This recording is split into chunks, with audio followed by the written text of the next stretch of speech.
नमस्कार विद्यार्थी मित्रांनो, मी श्रावण पवार आपलं सगळ्यांचं मी पुन्हा एकदा आपल्या डिझाईन ऑफ स्टील स्ट्रक्चर या सब्जेक्टच्या व्हिडिओ लेक्चर सिरीजमध्ये मनापासून स्वागत करतो. विद्यार्थी मित्रांनो, आजच्या ह्या लेक्चरमध्ये आपण नवीन युनिटला सुरुवात करतोय ज्याचं नाव आहे design of compression member. Okay, मग ह्या युनिटमध्ये आपल्याला एक्झॅक्टली काय शिकायचं त्याची एक रूपरेषा मी थोडक्यात तुम्हाला सांगतो. तर कंप्रेशन मेंबर म्हणजे काय ते आपण डिस्कस करणार आहोत. यासोबत कंप्रेशन मेंबरची काही महत्त्वाची एक्झाम्पल्स आहेत तर ते स्ट्रक्चरमध्ये असणारे वेगवेगळे कंप्रेशन मेंबरची एक्झाम्पल मी तुम्हाला सांगणार आहे. नंतर याला क्लासिफाय करण्यासाठी एक महत्त्वाची टर्म आपल्याला लागते ज्याला सिलेंडरनेस रेशो म्हणतात. तर तो सिलेंडरनेस रेशो आपण इथं डिस्कस करणार आहोत. त्यासोबत इफेक्टिव्ह लेंथ म्हणून एक महत्त्वाची कन्सेप्ट आहे ती सुद्धा आपण इथं डिस्कस करणार आहोत. आणि ही सिलेंडरनेस रेशो आणि इफेक्टिव्ह लेंथ याचे काही कोडल प्रोव्हिजन्स आहेत, म्हणजे IS कोडने दिलेले काही प्रोव्हिजन्स आहेत जे आपल्याला इथं समजून घ्यायचे आहेत. न्यूमेरिकलमध्ये आपल्याला त्यांना वापरायचं आहे. आणि जर का तुम्ही ऑब्जेक्टिव्ह पद्धतीची एक्झाम देत असाल, कुठली MCQ बेस एक्झाम देत असाल तर त्यावेळेस या दोघं टॉपिकवरती खूप चांगले प्रश्न तयार होत असतात. नंतर डिझाईन कंप्रेसिव्ह स्ट्रेंथ कशी कॅल्क्युलेट करायची, म्हणजे लोड कॅरिंग कपॅसिटी कशी फाइंड आउट करायची ते तुम्हाला मी इथं शिकवणार आहे. आणि सगळ्यात सुंदर कन्सेप्ट आपल्याला इथं आणखी एक डिस्कस करायची known as a built up column. So laced built up column किंवा बॅटन बिल्टअप कॉलम असे दोन प्रकारचे बिल्टअप कॉलम असतात. तर ते सुद्धा आपल्याला ह्या युनिटमध्ये शिकायचं आहे. सो वन बाय वन आपण ह्या सगळ्या गोष्टी कव्हर करणार आहोत. या लेक्चरमध्ये काही फंडामेंटल महत्त्वाच्या काही कन्सेप्ट आहेत त्या आपल्याला बघायचं आहे. खूप महत्त्वाचं हे लेक्चर असणार आहे. ठीक आहे, मग आता सुरुवात करतो मी की sir what is the compression member. So the compression member is the structural member which is subjected to the compressive force only. बघा, कंप्रेशन मेंबर त्याच्या नावातच आहे the member which is subjected to the compressive force only. मग what is the compressive force. Compressive force is a push type force. Push की जो काय करतो, compress करतो, लेंथला रिड्यूस करतो, पुश करतो, it is a compressive force. त्याच्या अपोजिट कोणता फोर्स असतो, टेन्शन फोर्स. आणि ज्या मेंबरमध्ये टेन्शन फोर्स असतो it is known as a tension member. त्याचं डिझाईन आपण सेपरेटली डिस्कस करणार आहोत. तर ह्या केसमध्ये लक्षात घ्या, हा कंप्रेशन मेंबर जो आहे तो पूर्णपणे व्हर्टिकल असू शकतो, तो हॉरिझॉन्टल असू शकतो किंवा इन्क्लाइन सुद्धा असू शकतो. But the correct definition is what की the member which is subjected to the compressive force only. Push type force इथं पाहिजे. मग आता बघा, हे तुम्ही मेंबर दाखवलेले आहेत. एक गोष्ट लक्षात घ्या, लॉन्जिट्युडिनल ॲक्सिस काय असतो रे. Longitudinal axis of the member the axis which is parallel to the length. The axis which is parallel to the length. आता या केसमध्ये बघा, ही व्हर्टिकल जे आहे व्हर्टिकल मेंबर, तर तिची काही व्हर्टिकल हाईट असेल त्यालाच आपण त्याची लेंथ म्हणतो. या केसमध्ये हा मेंबर हॉरिझॉन्टल आहे तर ही हॉरिझॉन्टल जी लेंथ असेल त्याला पॅरलल ॲक्सिस म्हणजे लॉन्जिट्युडिनल ॲक्सिस. हा इन्क्लाइन आहे, सो इन्क्लाइन लेंथला पॅरलल म्हणजे काय, लॉन्जिट्युडिनल ॲक्सिस. लक्षात येते. तर या ठिकाणी मी जे डॉटेड ॲक्सिस दाखवले it is known as a longitudinal axis. And the force which is, बघा अशा पद्धतीने कंप्रेसिव्ह फोर्स बघा कसा असतो, which is push type force. बघा, ॲक्टिंग अलॉंग द ॲक्सिस आणि it is push type force. Push type force म्हणजे काय, कंप्रेस करणारा फोर्स. सपोज त्याची मॅग्निट्यूड आहे P, त्याची मॅग्निट्यूड आहे P बघा असा, किंवा अलॉंग द लेंथ आहे पण मेंबरला काय करतोय, कंप्रेस करतोय. बघा compress, so it is a compressive force. What is the magnitude P. हा बघा कंप्रेसिव्ह फोर्स, कंप्रेसिव्ह फोर्स. तर हे काय झालेत मित्रांनो, compressive force. So the member which is subjected to the compressive force only it is known as a compression member. मग हा member vertical पण असू शकतो, हॉरिझॉन्टल पण असू शकतो, इन्क्लाइन पण असू शकतो. ठीक आहे, सो त्याला वेगवेगळ्या नावाने ओळखलं जातं based on it's position in the structure, की याची पोझिशन स्ट्रक्चरमध्ये कुठे आहे अकॉर्डिंग टू दॅट त्याला वेगवेगळ्या नावांनी ओळखलं जात असतं. फॉर एक्झाम्पल, जर का तो व्हर्टिकल कंप्रेशन असेल, बघा व्हर्टिकल कंप्रेशन मेंबर असेल आणि जो बिल्डिंग फ्रेममध्ये वापरला जात असेल किंवा गर्डर म्हणजे काय, बीमला सपोर्ट करण्यासाठी वापरला जात असेल, then it is known as a column. काय म्हणतो मी, लक्षात घ्या, vertical compression member which is use in a building किंवा to support the beam or girder in a building it is known as a column किंवा त्याला स्टॅन्शन किंवा post या नावाने ओळखलं जातं. तर तुम्ही ह्या इमेजमध्ये बघू शकतात, या इमेजमध्ये बघू शकतात मित्रांनो तुम्ही. तर तुम्हाला या ठिकाणी बघा हे जे व्हर्टिकल मेंबर दिसत आहे रे, हे बघा हा जो व्हर्टिकल मेंबर आहे, हा व्हर्टिकल मेंबर इथं सपोर्ट आहे, हा व्हर्टिकल मेंबर बघा, हा व्हर्टिकल मेंबर, हा व्हर्टिकल मेंबर, हा vertical member. So these vertical members are known as a column. ठीक आहे, यांना काय म्हणतो आपण, कॉलम. तर बघा it is known as column किंवा ऑर स्टॅन्शन किंवा ऑर पोस्ट. किंवा पोस्ट अशा वेगवेगळ्या नावाने त्याला ओळखलं जात असतं. सो कॉलम ऑर स्टॅन्शन एकच मिनटं, ही स्टॅन्शनची स्पेलिंग बघा, CHION stanchion or post stanchion असं त्याला रीड केलं जातं. So column stanchion or post, so it is a vertical compression member use in a building frame. So याला एकतर कॉलम म्हणा किंवा तुम्ही त्याला स्टॅन्शन म्हणू शकतात किंवा पोस्ट ऑर पोस्ट. यासोबतच काही कंप्रेशन मेंबर जे आहेत ते रूप ट्रसेसमध्ये वापरले जातात आणि रूप ट्रसेसमध्ये असणारे जे कंप्रेशन मेंबर असतात त्यांना म्हटलं जातं स्ट्रस. त्यांना काय म्हणतात? स्ट्रट. ठीक आहे, काय म्हणतो त्यांना? स्ट्रट म्हणतो, स्ट्रट. त्यासोबतच प्रिन्सिपल राफ्टर जो की रूप ट्रसमध्ये असतो त्याला सुद्धा मित्रांनो कंप्रेशन मेंबर म्हटलं जातं. मग त्याला आपण काय करूया, इमेज थ्रूज आपण त्याला समजून घेऊ बघा. तर या ठिकाणी मी हे बघा, तर ही एक रूप ट्रसची एक स्केच आहे, रूप ट्रस आहे. तर ह्या रूप ट्रसमध्ये हा बघा, हा जो प्रिन्सिपल राफ्टर आहे, it is known as a principal rafter. हा एकदम टॉप क्वाड मेंबर जो आहे, हा टॉप क्वाड member it is known as a principal rafter. बघा, मग ही फ्रेम जी असणार अलॉंग द लेंथ असेल तर हा सुद्धा झाला प्रिन्सिपल राफ्टर. इकडे पण आणि इकडे पण असेल, हा झाला principal rafter. So principal rafter, so top क्वाड member known as a principal rafter. तर हा जो प्रिन्सिपल राफ्टर आहे it is also known as a compression member. यासोबतच काही इन्क्लाइन मेंबर असतात याच्यामध्ये, ज्याला म्हणतात स्ट्रट. तर बघा मित्रांनो, यामध्ये हा बघा, हा strut. So strut is the compression member in a roof trusses. तर बघा, हे काय झाले? स्ट्रट, ज्यामध्ये कंप्रेशन येतो. So strut. So strut and principal rafter. So strut and principal rafter are the compression member used in a roof trusses. So roof trusses मध्ये असणारा principal rafter आणि स्ट्रट हे कशाचे एक्झाम्पल आहेत? कंप्रेशन मेंबरचे. त्यासोबत मित्रांनो याला ओळखता तुम्ही, it is known as a crane. So ही जी क्रेन आहे, या क्रेनमध्ये यूज होणारा जो कंप्रेशन मेंबर असतो it is known as a boom. त्याला काय म्हणतात? Boom. So boom is the compression member. हा बघा, boom. So boom is the compression member which is use in a crane or industrial crane. लक्षात घ्या. So boom is the compression member use in a crane. बऱ्याचशा ज्या काही objective base exam असतात, गव्हर्नमेंटच्या exam असतात, WCD, PWD, WRD, BMC, municipal कॉर्पोरेशनच्या, तर त्यामध्ये अशा टाईपचे क्वेश्चन्स फ्रेम होत असतात की which of the following member is the compression member. तर लक्षात घ्या, कॉलम किंवा पोस्ट किंवा stanchion, these are the compression member use in a building frame. त्यासोबतच प्रिन्सिपल राफ्टर म्हणजे टॉप क्वाड मेंबर जो असतो त्याला म्हणतात प्रिन्सिपल राफ्टर, आणि हा बॉटम क्वाड मेंबर जो आहे याला म्हणतात principal tie. So principal rafter, त्यासोबतच strut it is known as a compression member in roof trusses and boom is known as a compression member in a crane, industrial crane. ठीक आहे, हे लक्षात घ्या. सो क्लिअर झालं तुम्हाला what is the compression member आणि त्याची example समजली तुम्हाला. So compression member which is subjected to the compressive force, आणि ही त्याची काही एक्झाम्पल आहेत कंप्रेशन मेंबरची, हे तुम्ही लक्षात ठेवा. मग आता आपण ह्या ज्या गोष्टी डिस्कस केलेल्या आहेत ना मित्रांनो या ठिकाणी, तर यालाच मी एका प्रेझेंटेशनच्या फॉर्ममध्ये म्हणजे नोट्स तुम्हाला खूप चांगल्या पद्धतीने मिळाव्यात या हेतूने मित्रांनो ह्याच डेफिनेशन मी लिहून ठेवल्यात, म्हणजे रिव्हिजन करायला तुम्हाला मजा येईल. यासोबत आणखी एक लक्षात घ्या की हे जे रूफ ट्रसेसमध्ये यूज केले जाणारे जे स्ट्रट असतात, तर याला एक तर कंटिन्युअस स्ट्रट म्हणू शकता तुम्ही किंवा डिसकंटिन्युअस सुद्धा म्हणू शकतात. आता याचा अर्थ काय सर? तर बघा मित्रांनो, हा जो काही प्रिन्सिपल राफ्टर आहे, प्रिन्सिपल राफ्टर हा बघा कंटिन्युअस असतो, इट इज कंटिन्युअस, हा डायरेक्ट कंटिन्युअस असतो, त्याला कंटिन्युअस स्ट्रट असं सुद्धा म्हणतात. आणि डिसकंटिन्युअस म्हणजे काय? छोटे छोटे तुकडे असतील, डिसकंटिन्युअस स्ट्रट. आणि बेस्ट या ठिकाणी अँगल सेक्शनचा वापर केला जात असतो. अँगल सेक्शन वापरले जातात फॉर अ कंप्रेशन मेंबर म्हणजे strut use in a roof trusses. So या ठिकाणी कोणते मेंबर वापरले जातात? अँगल मेंबर वापरले जातात, अँगल सेक्शन. आणि ऑलरेडी मी तुमच्यासोबत 10 प्रकारचे हॉट रोल स्टील सेक्शन तुमच्यासोबत मी डिस्कस केलेले आहेत. तर अँगल सेक्शन काय आहे आता हे तर तुम्हाला सगळ्यांना माहिती असलं पाहिजे. ठीक आहे, चलो मग आता जे काय आपण डिस्कशन केलेलं आहे त्यालाच मी ते प्रेझेंटेशनच्या फॉर्ममध्ये घेतलं आहे. फक्त आपण याला हायलाईट करून घेऊया या ठिकाणी. सो वन बाय वन आपण इथं डिस्कस करूयात. आता बघा, so a structural member which is straight and subjected to axial compression means compressive force acting along the longitudinal axis. ठीक आहे, is known as a compression member. त्यालाच काय म्हणतो आपण? compression member. Clear.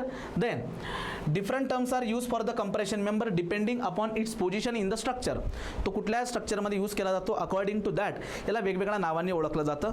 For example आताच आपण discuss केलं column, stanchion आणि post. Column, stanchion and post it is a compression member use in a building frame to support the beam or girder. Beam किंवा गर्डरला सपोर्ट करण्यासाठी. ठीक आहे. So it is a vertical compression member. It is vertical compression member supporting floor beam किंवा girder in a building. In building. ठीक आहे. Next it may be also classify as a short, intermediate or long. या कॉलमला short column, intermediate column, long column असं classify केलं जातं base on the slenderness ratio. पुढे बघू आपण ते.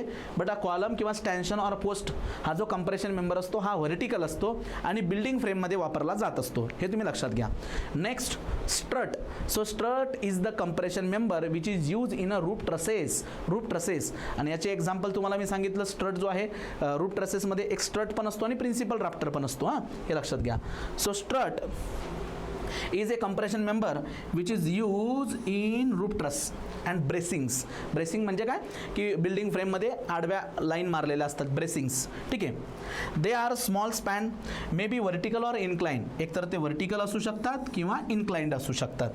इट मे बी कंटिन्युअस असू शकतात किंवा डिसकंटिन्युअस असू शकतात. ठीक आहे. Continuous or discontinuous. मग आता त्याच्यामध्ये बघा कंटिन्युअस स्ट्रेट मेंबर कोणाला म्हणायचं कंटिन्युअस.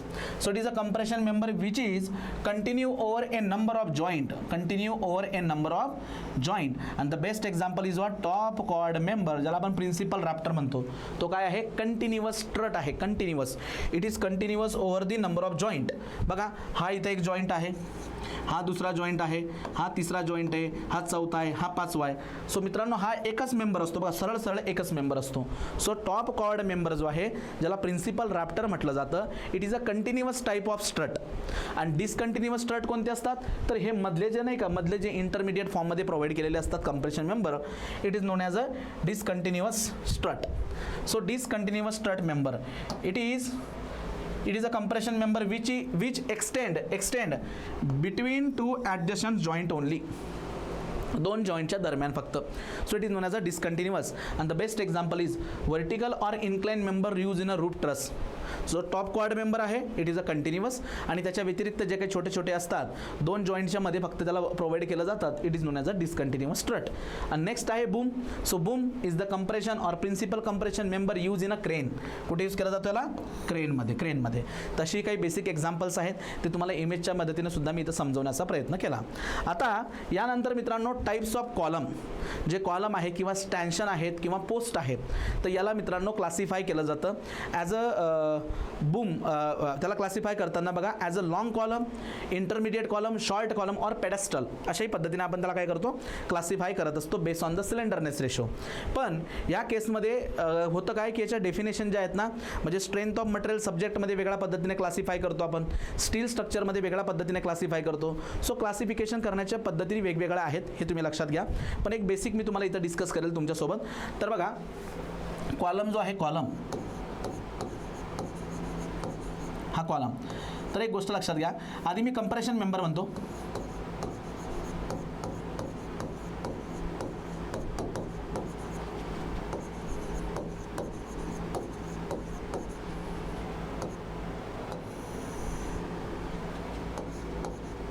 ठीक आहे.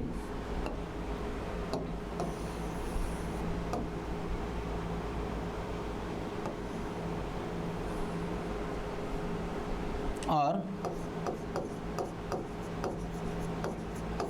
तर याला क्लासिफाय करताना लक्षात द्या याला क्लासिफाय करताना आपण अशा पद्धतीने क्लासिफाय करणार. So it is a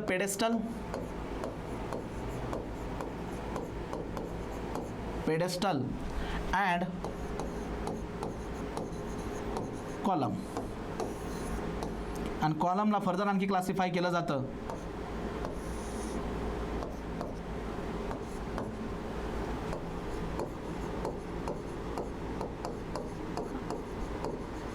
short column,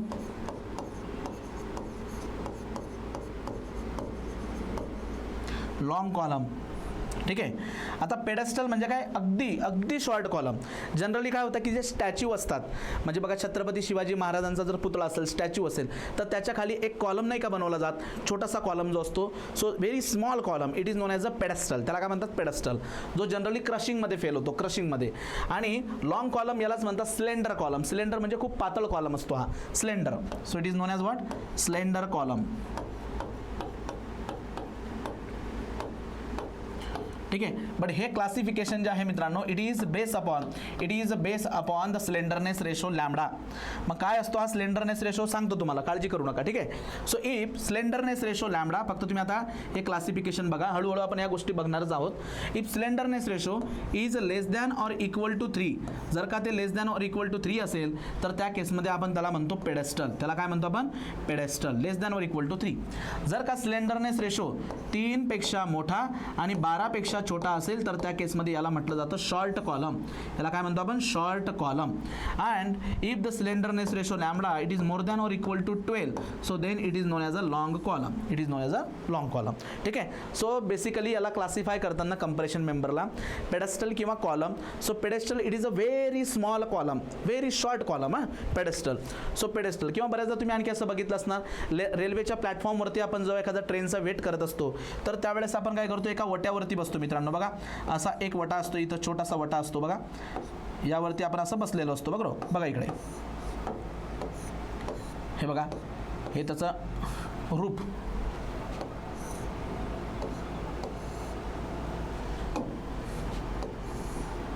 ठीक आहे. सो असं हे छान पद्धतीचं रूप असताना आपण इथं काय करतो, इथं तर बसलेलो असतो, इथं आपण असं बसलेलो असतो. ठीक आहे. तर हा जो काही पोर्शन आहे हा it is also known as a pedestal. या वट्याला काय म्हटलं तर पेडेस्टल. सो हा काय आहे, pedestal. It is short column, very short column. It is known as a pedestal. तर हे जे क्लासिफिकेशन आहे किंवा टाईप्स आहे, it is based on the slenderness ratio lambda. मग प्रश्न पडतो की sir what is the slenderness ratio. हा जो लॅम्बडा आहे,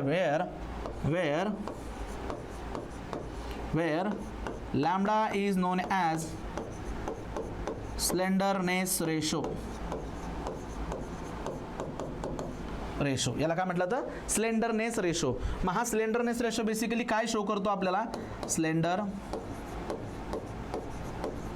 रेशो. Okay, slenderness ratio. मग स्लेंडरनेस रेशो बेसिकली काय शो करतो आपल्याला, की आपला कॉलम हा किती पातळ आहे. म्हणजे हा कॉलम क्रश होऊन फेल होणार का बकल होणार. बकल म्हणजे एक प्रकारची बेंडिंग असते, bending of the column. So बऱ्याचदा तुम्ही इलेक्ट्रिसिटीचे पोल बघितले असणार, ते बेंड झालेले असतात, बकल झालेले असतात. तर ही बकलिंग जी आहे ती शो करतो आपला स्लेंडरनेस रेशो. जेवढा कॉलमचा स्लेंडरनेस रेशो जास्त तेवढा तो पातळ असतो, पातळ असतो आणि इझिली बकल होतो. ते लक्षात घ्या. मग त्यामुळे प्रयत्न करावा की आपला जो कॉलम आहे त्याचा स्लेंडरनेस रेशो हा कमीत कमी असला पाहिजे. Because Wien the slenderness ratio is मोर, याचा अर्थ कॉलम आपला खूप पातळ आहे, त्यामध्ये बकलिंगने लवकर फेल होणार, आणि लोड कॅरी करण्याची कॅपॅसिटी त्याची कमी असणार. तर त्यामुळे प्रयत्न करायचा की आपला जो काही कॉलम आहे त्याचा स्लेंडरनेस रेशो कमी असावा. म्हणून मित्रांनो कोडने IS 800-2007ने एक टेबल पण प्रोव्हाइड केला आहे, मॅक्झिमम सिलेंडरनेस रेशो. म्हणजे कॉम्प्रेशन मेंबरचा मॅक्झिमम सिलेंडरनेस रेशो किती असावा, त्याच्यापेक्षा जास्त सिलेंडरनेस रेशो आपल्याला चालत नाही, कारण त्यानंतर त्याची लोड कॅरिंग कॅपॅसिटी खूप कमी होऊन जाते. तर ते पण लक्षात घेणं गरजेचं आहे. So it is based on the slenderness ratio. मग या सिलेंडरनेस रेशोला थोडंसं आपण डीपमध्ये समजून घेऊया. तर या सिलेंडरनेस रेशोला डिनोट केलं जातं लॅम्बडाने. याला आपण डिनोट करतो लॅम्बडाने. And it is the ratio of, बघा याला असं डिफाईन करतात, it is the ratio of effective length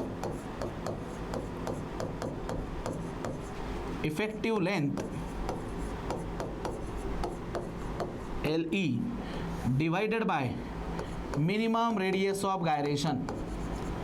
Minimum radius of gyration. Okay, effective length by minimum radius of gyration. त्याला R सफिक्स मिनिमम किंवा K सफिक्स मिनिममने show केलं जातं. So it is the ratio of slenderness ratio म्हणजे काय, it is the ratio of effective length to least radius of gyration किंवा minimum radius of gyration. Least म्हणजेच काय, minimum radius of gyration. अशा पद्धतीने त्याला डिफाईन केलं जातं. किंवा काही वेळेला त्याला असं सुद्धा डिफाईन करतात, or effective length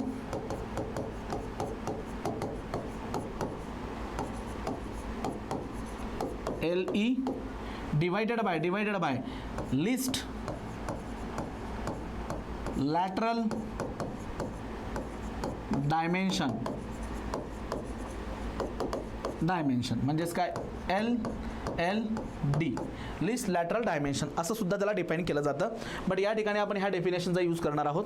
effective length by minimum radius of gyration. मग आता राहिला प्रश्न की सर हे मिनिमम रेडियस ऑफ गायरेशन कसं काढायचं. तर मित्रांनो बघा, आपण moment of inertia he concept याच्या अगोदर शिकलेलो आहोत. जर का तुम्हाला जर RXX काढायचं असेल बघा, RXX म्हणजे काय KXX, त्यालाच RXX ने पण डिनोट केलं जातं. तर आपण काय करतो, हा फॉर्म्युला यूज करतो. It is moment of inertia about XX axis divided by the area. नंतर KYY जर काढायचं असेल, KYY म्हणजेच RYY, तर आपण काय करतो, moment of inertia about YY axis divided by the area. आणि या दोघांपैकी जी व्हॅल्यू मिनिमम असेल, minimum value is known as R minimum. त्याला आपण काय म्हणतो, R minimum. So minimum radius of gyration. तर काय करायचं आपल्याला, radius of gyration about XX axis, radius of gyration about YY axis, हे दोघं कॅल्क्युलेट करायचं. आणि या दोघांपैकी जी मिनिमम असते it is known as a minimum radius of gyration. मी तुम्हाला याच्या अगोदर पण म्हटलंय, स्टील टेबल जो आहे, तुम्हाला मी स्टील टेबलची हार्ड कॉपी सोबत ठेवायला सांगितली.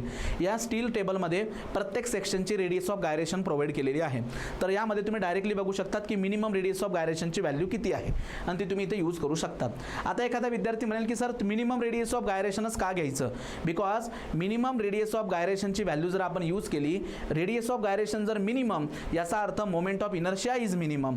Moment of inertia is minimum याचा अर्थ rotation is more, buckling is more. Buckling is more म्हणजेच काय, आपल्याला वर्स्ट कंडिशन कोणती आहे, म्हणजे कमीत कमी किती लोडला कॉलम बकल होतोय हे आपल्याला कळून जातं. Buckling is more, rotation is मोर म्हणजे कमीत कमी किती लोडला तो लवकर रोटेट होतोय ते आपल्याला समजून जात असतं.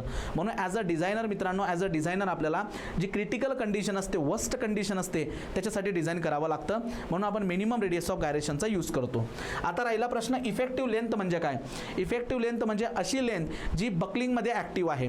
म्हणजे आता बघा, हा असा पद्धतीचा कॉलम आहे, हा बघा इकडे लक्ष द्या, हा असा कॉलम आहे तुमचा, हा कॉलम आहे. आता या कॉलमवरती जेव्हा लोड येणार, कोणता लोड येणार, या कॉलमवरती कंप्रेसिव्ह लोड येणार. कंप्रेसिव्ह लोड, हा लोड वाढत गेला तर हा कॉलम जो आहे मित्रांनो बघा, ह्या शेपमध्ये बकल करतो म्हणजे काय, बेंड होतो, बेंड. तर ही जी लेंथ असते का नाही, ही लेंथ, या लेंथला म्हटलं जातं इफेक्टिव्ह लेंथ. तर इन जनरल इफेक्टिव्ह लेंथला डिफाईन करताना आपण असं डिफाईन करू शकतो, it is the length of the column which is effective in the buckling. किंवा याला वेगळ्या पद्धतीने टेक्निकल टर्ममध्ये असे डिफाईन करतात, it is the distance between the point of contraflexures. Point of contraflexure ते पुढे बघू आपण. तर इफेक्टिव्ह लेंथ जर का तुम्हाला कॅल्क्युलेट करता आली, हे बघा, इफेक्टिव्ह लेंथ जर का तुम्हाला कॅल्क्युलेट करता आली, त्यासोबत मिनिमम रेडियस ऑफ गायरेशन जर तुम्हाला समजलं, तर ह्या दोघांचा रेशो घेऊन तुम्ही सिलेंडरनेस रेशो लॅम्बडा काढू शकतात. आणि एकदा का सिलेंडरनेस रेशो लॅम्बडा तुम्हाला काढता आला, तर त्यावरनं कॉलमला तुम्ही क्लासिफाय करू शकतात की हा शॉर्ट कॉलम आहे, लॉंग कॉलम आहे, किंवा हा पेडस्टल आहे. तर अशा पद्धतीने आपण क्लासिफाय करू शकतो. मग इथं पुढचा प्रश्न आता की सर ठीक आहे, मिनिमम रेडियस ऑफ गायरेशन तर आपल्याला मिळून जाईल, मात्र इफेक्टिव्ह लेंथ कशी कॅल्क्युलेट करतात. आता हा लिस्ट लॅटरल डायमेन्शन वाला जो आहे ना, हे आपण RCC मध्ये डिस्कस करू, रेनफोर्स सिमेंट कॉन्क्रीट स्ट्रक्चर, त्यामध्ये आपण डिस्कस करू. इथं आपण या फॉर्म्युल्याचा वापर करणार आहोत. बट एक रेफरन्सला माहिती राहू द्या की त्याला असंही डिफाईन करता येतं. ठीक आहे. मग आता न्यूमरेटरचा पार्ट जो आहे इफेक्टिव्ह लेंथ ती कसं कॅल्क्युलेट करतात ते आपण बघूया. त्याच्या अगोदर सिलेंडरनेस रेशोबद्दल जी काय आता इन्फॉर्मेशन आपण गोळा केली, त्यालाच इथं फक्त आता हायलाईट करून घेऊ आपण. तर बघा लक्ष द्या, हां.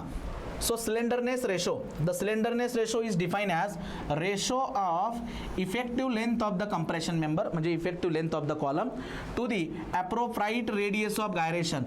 appropriate म्हणजे आपण कोणती यूज करणार या ठिकाणी, minimum radius of gyration. तर याला डिनोट करतात लॅम्बडाने.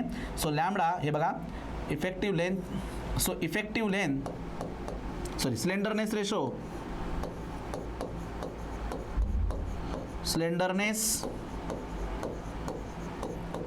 ratio lambda is equal to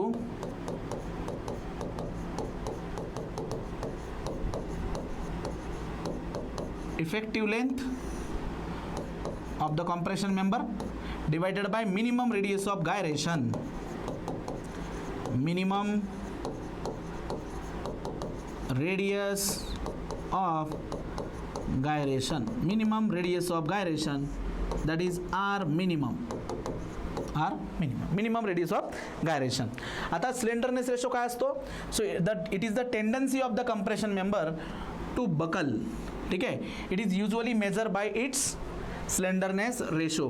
म्हणजे तो किती इझिली बकल करू शकतो, किती इझिली तो बेंड करू शकतो, वाकू शकतो, ही टेंडन्सी जी आहे ती स्लेंडरनेस रेशोने चेक केली जाते. If slenderness ratio is more easily it buckles. जेवढा स्लेंडरनेस रेशो जास्त असणार तेवढ्या लवकर तो बकल असणार. थोडक्यात जर आपल्या सरळ साध्या भाषेत म्हणायचं म्हटलं ना तर स्लेंडरनेस रेशो त्या कॉलमचा पातळपणा दाखवतो. जेवढा तो सिलेंडर तेवढा तो पातळ, आणि जेवढा तो पातळ तो इझिली बकल होणार. तर त्यामुळे स्लेंडरनेस रेशोची व्हॅल्यू कमी असणं गरजेचं आहे. ठीक आहे. पुढे as the slenderness ratio increases, as the slenderness ratio goes on increases, the design compressive strength decreases. म्हणजे लोड कॅरिंग कपॅसिटी जी आहे त्या कॉलमची ती कमी होत जाते. स्लेंडरनेस रेशो जर का वाढत गेला म्हणजे त्याचा पातळपणा जर का वाढत गेला तर तो लवकर बकल होणार. म्हणजेच कंप्रेसिव्ह फोर्स कॅरिंग कपॅसिटी त्याची रिड्यूस होणार. हा पॉईंट खूप महत्त्वाचा, हे लक्षात घ्या. सो इथं मी लिहू शकतो, इथं बघा की कंप्रेसिव्ह फोर्स कॅरिंग कपॅसिटीला जर मी डिझाइन फोर्स PD ने डिनोट केलं, it is inversely proportional to the slenderness ratio. It is inversely proportional to the slenderness ratio. If slenderness ratio is more, load carrying capacity is less. ठीक है. Next, the slenderness ratio of compression member should be as small as possible. जेवढं शक्य तेवढं तो small असणं गरजेचं आहे, कारण स्लेंडरनेस रेशो जर का कमी असेल लोड कॅरिंग कपॅसिटी वाढेल आपली. ठीक आहे. म्हणजे तो जास्त लोड कॅरी करू शकतो. So that material can stress to its maximum value किंवा मॅक्झिमम लिमिट. त्यामुळे the maximum value of the slenderness ratio have been given in the table number 3 of the IS code 800/2007. It is known as a code of practice for design of steel structure. So जो code आपल्याला, जो guidelines आपल्याला दिलेले आहे त्या कोडमध्ये मित्रांनो table number 3 मध्ये मॅक्झिमम किती सिलेंडरनेस रेशो असला पाहिजे आपल्या मेंबरचा हे डिटेल प्रोव्हाइड केलेले आहेत, जे तुम्हाला कायमस्वरूपी लक्षात ठेवायचे. त्यापेक्षा जास्त सिलेंडरनेस रेशो जाऊ द्यायचा नाही, कारण सिलेंडरनेस रेशो जर का वाढला तर लोड कॅरिंग करण्याची कपॅसिटी कमी होऊन जाते. तर त्यामुळे तुम्ही हे पॉईंट्स जे आहेत ना ते लक्षात ठेवा. ठीक आहे. नंतर मी तुम्हाला, आता तुम्ही लेक्चर एकदम प्रॉपरली इथं बघा, या नोट्स ज्या आहेत त्याच मी तुम्हाला आपल्या व्हिडिओ लेक्चरमध्ये नोट्स सेक्शनमध्ये ॲड करून ठेवेल. म्हणजे तुम्हाला ॲज इट इज त्या रिव्हिजनसाठी वापरता येतील, किंवा थेरी प्रश्न जर लिहायचे राहिले तर त्याही वेळेस तुम्हाला ह्या यूज करता येतील. Write short notes on slenderness ratio or effective length, अशा पद्धतीच्या जर का शॉर्ट नोट्स लिहायच्या असल्या तर तुम्ही डायरेक्टली याला लिहू शकतात, ॲज अ नोट्स म्हणून यूज करू शकतात.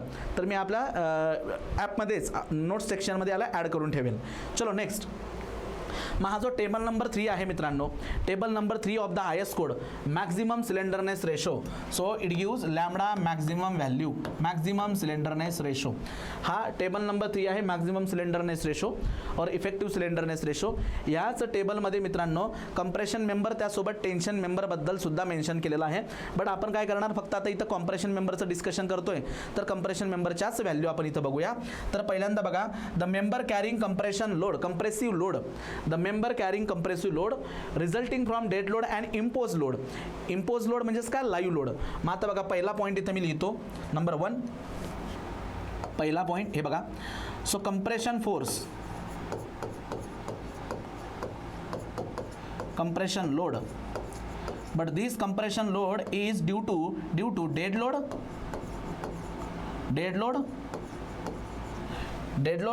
and imposed load म्हणजे काय, live load.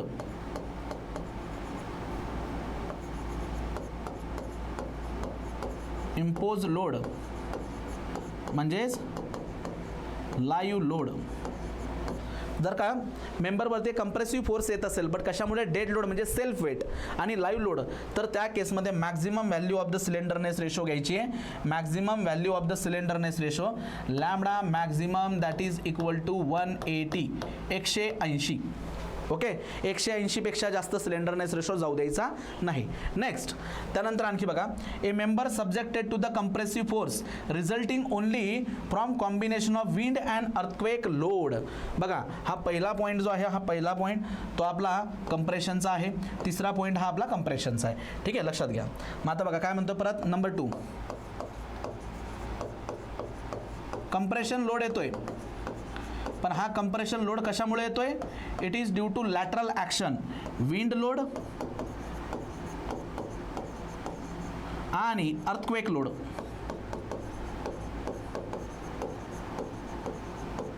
Earthquake load. So wind load आणि अर्थक्वेक लोडमुळे कंप्रेशन डेव्हलप होतं आहे.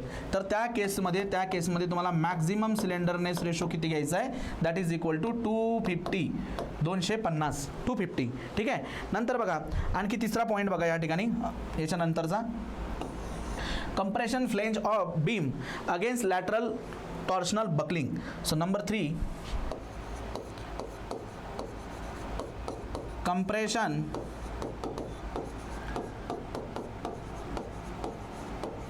flanges of beam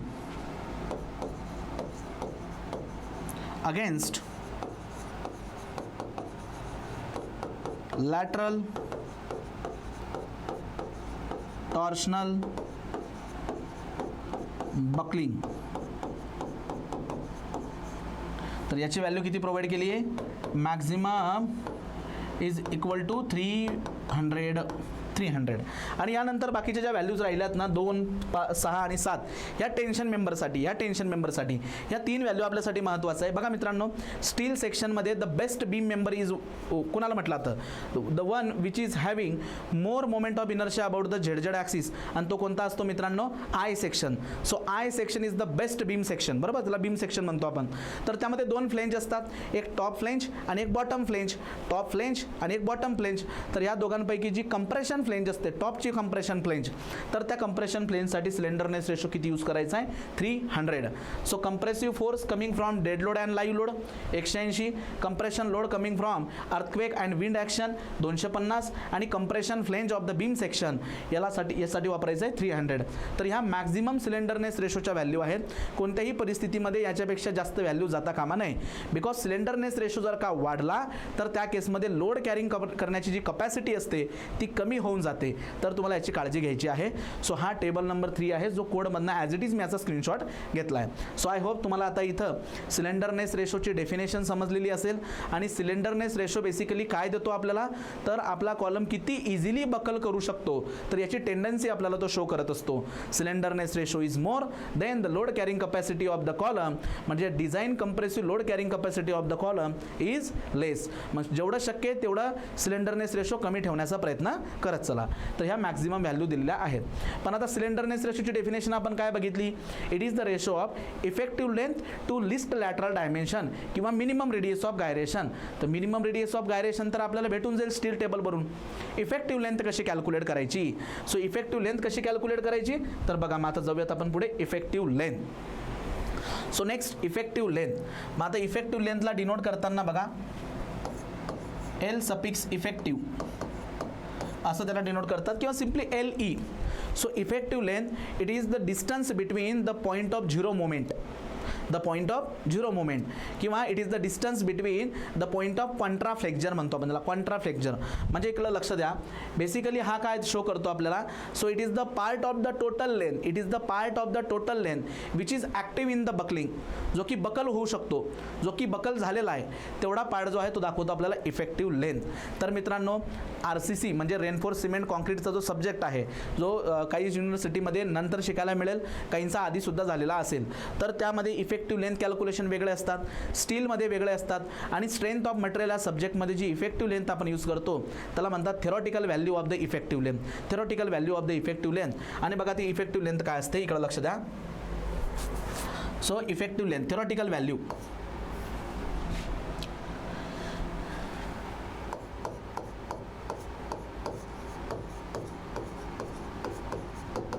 theoretical value of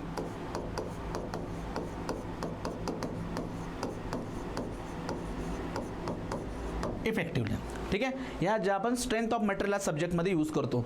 but या थेरॉटिकल व्हॅल्यूला पर्पजफुली काय केलं जातं, वाढवून घेतली जात असते ज्यावेळेस आपण स्टील किंवा RCCचा स्टडी करतो.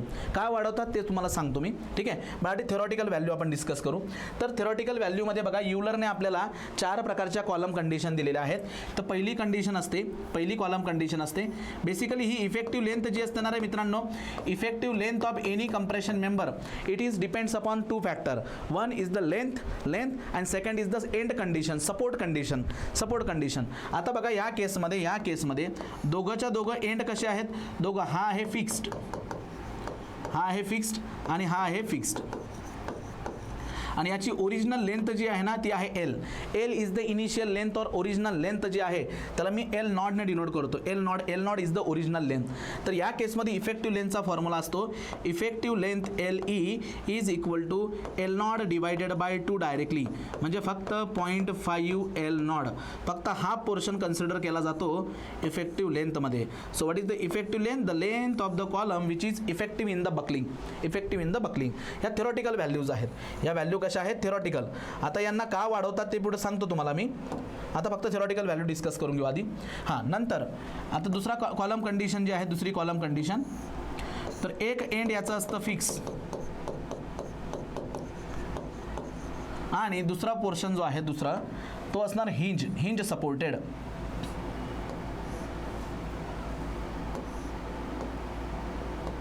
हे बघा हिंज सपोर्टेड, तर या ठिकाणी आहे हिंज आणि ओरिजिनल लेंथ जी आहे दॅट इज एल नॉट. एक जर फिक्स असेल आणि एक हिंज असेल तर या केसमध्ये इफेक्टिव्ह लेंथची व्हॅल्यू असते effective length is equal to original length divided by √2, म्हणजे 0.7 टाईम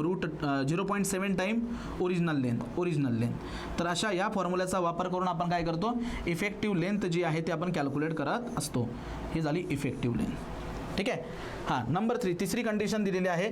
या 4च्या 4 कंडिशन ह्या युलर नावाच्या सायंटिस्टने दिलेल्या आहेत. हे बघा,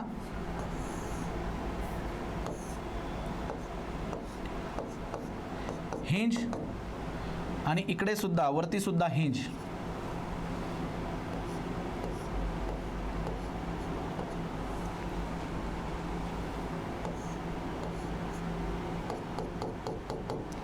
हा पण हिंज आणि हा सुद्धा हिंज. ओके. आणि ओरिजिनल लेंथ एल नॉट. तर दोघंच्या दोघं एंड जर का हिंज असतील तर त्या केसमध्ये effective length is equal to the original length. जी काही ओरिजिनल लेंथ असते त्यालाच काय म्हटलं जातं, इफेक्टिव्ह लेंथ. ठीक आहे. हां, आणि चौथी कंडिशन अशी आहे मित्रांनो की ज्यामध्ये बॉटम एंड आहे फिक्स आणि हा आहे फ्री आणि ओरिजिनल लेंथ आहे एल नॉट. तर इथं जी काही इफेक्टिव्ह लेंथ शो केली जाते, so the effective length is equal to 2 time original length. ठीक आहे, 2 time the original length.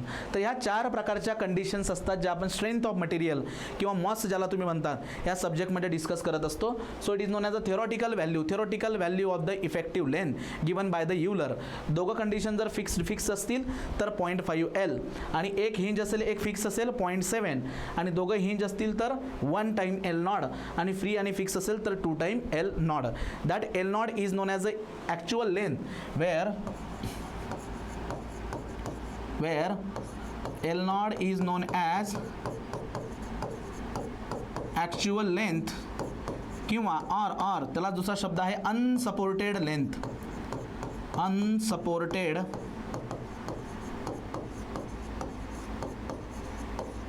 length of column. It is known as unsupported length of the column. असा दुसरा वर्ड आहे त्याला अनसपोर्टेड लेंथ. आणि ही effective length जी आहे ही 2 गोष्टींवरती डिपेंड करत असते, एक तर लेंथ ऑफ द कॉलम आणि एंड कंडिशन. पण मी तुम्हाला आधीच म्हटलं की वी आर द डिझायनर, आपण एक डिझायनर आहोत. तर या केसमध्ये आपण काय करतो, जी वर्स्ट कंडिशन जी आहे, क्रिटिकल कंडिशन जी आहे, जिथं फेल्युअर लवकर होईल अशा कंडिशनसाठी आपण डिझाईन करत असतो. मग मी इथं पर्पजफुली काय करतो की या थेरॉटिकल व्हॅल्यू वाढवल्या जातात. आता स्टील स्ट्रक्चरमध्ये या कंडिशनसाठी 0.65 व्हॅल्यू आहे, या कंडिशनसाठी 0.8 आहे. सो व्हॅल्यू पर्पजफुली वाढवल्या जातात. का बरं? बिकॉज इफेक्टिव्ह लेंथ जर का वाढला, जर इफेक्टिव्ह लेंथ जर वाढलं मित्रांनो, so effective length is more then slenderness ratio is मोर. जर इफेक्टिव्ह लेंथ आपण पर्पजफुली वाढवली तर सिलेंडरनेस रेशो सुद्धा वाढतो आणि सिलेंडरनेस रेशो जर का वाढला तर कॉलम लवकर जो कॉलम आहे तो लवकर बकल होतो. मग तो लवकर बकल होतो म्हणजे काय, कमीत कमी लोड घेणार तो. मग तो कमीत कमी ठिकाणी लोड किती आहे की ज्याला कॉलम लवकर बकल होतोय, हे कंडिशन आपण डिटेक्ट करत असतो. ॲज अ इंजिनियर आपल्याला ते ओळखायचं असतं की असा कोणता कमीत कमी लोड आहे की त्याला हा बकल करेल. मग त्या केसमध्ये मी काय करतो, इफेक्टिव्ह लेंथला पर्पजफुली वाढवून घेत असतो. ठीक आहे. तर या ठिकाणी आपण ज्या इफेक्टिव्ह लेंथ डिस्कस केल्या, it is theoretical value of the effective length. But ज्या रेकमेंडेड व्हॅल्यूज आहेत, रेकमेंडेड व्हॅल्यूज की ज्या कोडमध्ये दिलेल्या व्हॅल्यू आहेत, ज्या स्टीलमध्ये आपल्याला यूज करायच्या आहेत, त्या टेबल नंबर 11 मध्ये प्रोव्हाइड केल्यात, तर त्याही आपण डिस्कस करणार आहोत. पण आता आपण जे काही चर्चा केली या ठिकाणी त्याला आपण फक्त हायलाईट करून घेऊया. So the effective length of the compression member is the distance between the points of contraflexures of buccal column. मग प्रश्न पडतो की sir what is the point of contraflexure. Point of contraflexure is the point having zero moment. ज्या ठिकाणी zero bending moment असते त्याला point of contraflexure म्हणतो आपण. मग जिथं जिथं बेंडिंग मोमेंट झिरो आहे अशा पॉईंटपासूनचा डिस्टन्स म्हणजेच काय मित्रांनो, इफेक्टिव्ह लेंथ. किंवा बेसिकली मी त्याला अशा पद्धतीने डिफाईन करतो, it is the part of the length. Total लेंथपैकी काही पार्ट असतो, it is the part of the length which is active in the buckle, जो की बकल झालेला असतो, जो की ॲक्टिव्ह असतो, इफेक्टिव्ह असतो. चलो next, it depends upon the actual length of the column and end condition of the column in regards to restrain against the rotation and transfer displacement. आता याचा अर्थ काय होतो ते आपण बघणारच आहोत. पण हा पॉईंट ऑब्जेक्टिव्ह परीक्षेसाठी MCQसाठी खूप महत्त्वाचा आहे की the effective length of the column is depends upon the length of the column as well as end condition, support condition. तर त्या सपोर्ट कंडिशनमध्ये काही सपोर्ट कंडिशन अशा असतात की त्या रोटेशनला रिस्ट्रिक्ट करतात, काही असतात की ट्रान्सवर्स डिस्प्लेसमेंट जे असतं, डिस्प्लेसमेंट त्याला त्या रिस्ट्रिक्ट करतात. काय ते बघू आपण. Then the actual length is taken from the center to center of intersection of the supports, center to center distance between the intersection of the supporting member. ठीक आहे. सो ॲक्च्युअल लेंथ ज्याला unsupported length म्हटलं जातं. And recommended value of the effective length it is provided in table number 11 of the Indian standard code 800/2007. मग आता बघा या value अशा पद्धतीने आपल्याला इथं प्रोव्हाइड केलेल्या आहेत. सो हा जो काही स्क्रीनशॉट मी इथून घेतलेला आहे मित्रांनो, हा जो स्क्रीनशॉट आहे तुम्ही तुमच्याकडे असणारा जो काय IS कोड आहे 800/2007 त्यामध्ये टेबल नंबर 11 बघू शकतात. तर इथं 1, 2, 3 आणि 4 अशा ह्या 4 कंडिशन्स आपल्याला इथं प्रोव्हाइड केलेल्या आहेत. So it is known as a recommended value. One by one मी तुम्हाला इथं सांगतो बघा. At one end at other end one by one मी तुम्हाला इथं एक्सप्लेन करतो यांचा मिनिंग बघा. सो फर्स्ट कंडिशन घेतो मी.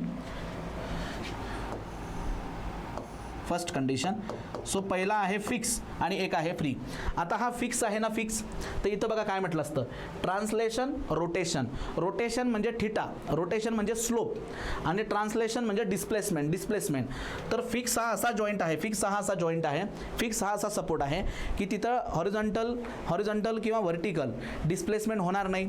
So there is no translational displacement आणि रोटेशन सुद्धा होऊ शकत नाही. म्हणून इथं वर्ड काय आहे बघा, ट्रान्सलेशनल आणि रोटेशनल दोघंच्या दोघं रिस्ट्रेन याचा अर्थ ते होणार नाही.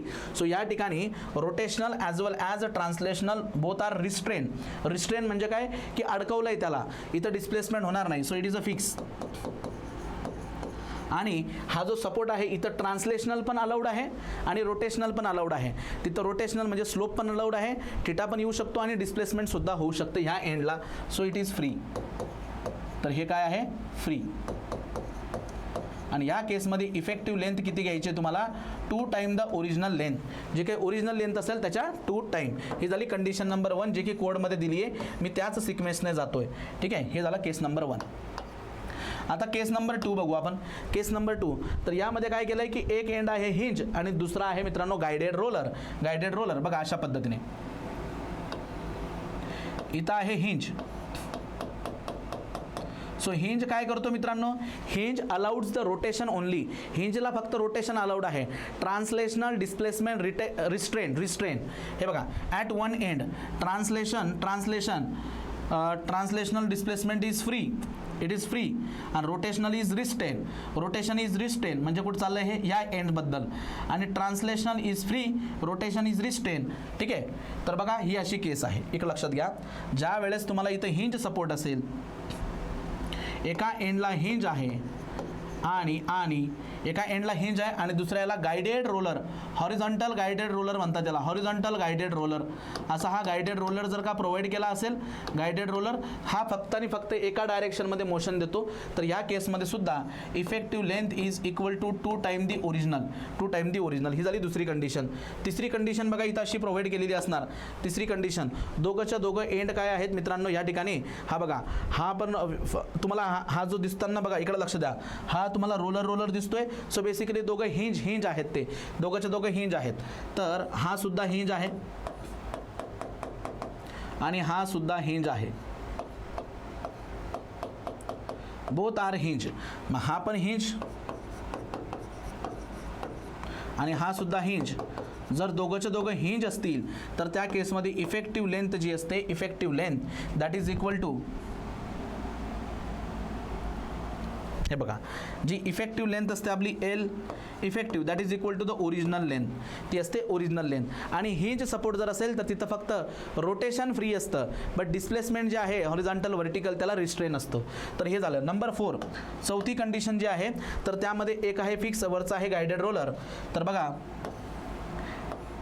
हा आहे फिक्स, हा झाला फिक्स आणि या ठिकाणी आहे guided roller.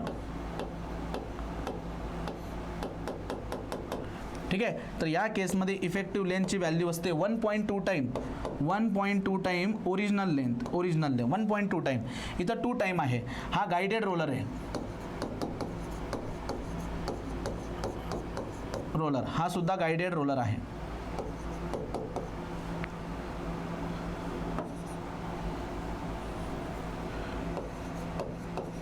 Guided roller, okay. So it is guided roller. आणि याच्यानंतर आणखी एक कंडिशन असते 5 नंबरची. ती कंडिशन काय की दोघंच्या दोघं जर का एंड, या ठिकाणी दोघंच्या दोघं जर एंड मित्रांनो बघा, हिंज फिक्स फ्री, हे बघा both ends are hinge, fix, हा पण फिक्स्ड आणि हा पण फिक्स्ड. दोघं जर फिक्स असतील तर इफेक्टिव्ह लेंथची जी व्हॅल्यू असते that is 0.65 time original length, 0.65 time original length. ही आहे 5वी कंडिशन. आणि नंबर 6 नंबरची जी कंडिशन असते तर त्यामध्ये एक एंड असतो फिक्स आणि एक एंड असतो हिंज, एक असतो हिंज. सो हा झाला हिंज आणि हे झालं फिक्स्ड. तर यामध्ये इफेक्टिव्ह लेंथ असते 0.8 time original length, 0.8 time original length. तर या जवळजवळ 6 प्रकारच्या इथं इफेक्टिव्ह लेंथच्या कंडिशन्स आहेत. तर या कंडिशन तुम्ही ॲज इट इज लिहून घ्या. ज्यावेळेस आपण न्यूमेरिकल सॉल्व करणार ना तर त्यावेळेस त्या क्वेश्चनला रीड करून कशा पद्धतीची ती कंडिशन असते ते कसं ओळखायचं ते तुम्हाला मी सांगेलच. ठीक आहे. या कोडमध्ये रिस्ट्रेन याचा अर्थ रेझिस्टन्स आणि फ्री याचा अर्थ तो तिथं फ्रीडम आहे, तिथं फ्रीडम आहे. सो जिथं रिस्ट्रेन आहे तिथं रिॲक्शन आहे, जिथं फ्री आहे तिथं रिॲक्शन नाही आहे. तर जनरली ह्या 6 प्रकारच्या कंडिशन्स असतात. जर दोघं फिक्स असतील तर 0.65, फिक्स आणि हिंज असेल तर 0.8, नंतर दोघं हिंज असतील तर एल, एक फिक्स एक गायडेड रोलर 1.2, एक हिंज एक गायडेड रोलर, फिक्स फ्री 2. तर ह्या इफेक्टिव्ह लेंथच्या कंडिशन्स आहेत, या तुम्हाला लक्षात ठेवायच्या. तर या लेक्चरमध्ये आपण कंप्रेशन मेंबर म्हणजे काय, त्या कंप्रेशन मेंबरला आपण कॉलम कधी म्हणायचं, बूम कधी म्हणायचं, स्ट्रट कधी म्हणायचं हे आपण डिस्कस केलं. त्यानंतर एक बेसिक क्लासिफिकेशन आपण बघितलं base on slenderness ratio. Slenderness ratio काय असतो आणि maximum slenderness ratio according to the table number 3 आपण डिस्कस केलं. त्याच्यानंतर मित्रांनो आपण पुढे गेलो इफेक्टिव्ह लेंथची डेफिनेशन आपण बघितली आणि इफेक्टिव्ह लेंथचा जो काही टेबल आहे, table number 11 of the IS 800/2007 तो सुद्धा आपण इथं डिस्कस केलेला आहे. ठीक आहे. सो आय होप तुम्हाला हे सगळं जे आहे ते व्यवस्थित समजलेलं असेल. नेक्स्ट व्हिडिओ लेक्चरमध्ये आपण कंप्रेसिव्ह फोर्स कॅरिंग कपॅसिटी म्हणजे load carrying capacity of the compression member ते डिस्कस करूया. तोपर्यंत तुम्हाला काही डाऊट असतील, काही शंका असतील तर तुम्ही नक्कीच मला कॉन्टॅक्ट करून विचारू शकतात. भेटूया नेक्स्ट व्हिडिओ लेक्चरमध्ये. Thank you so much.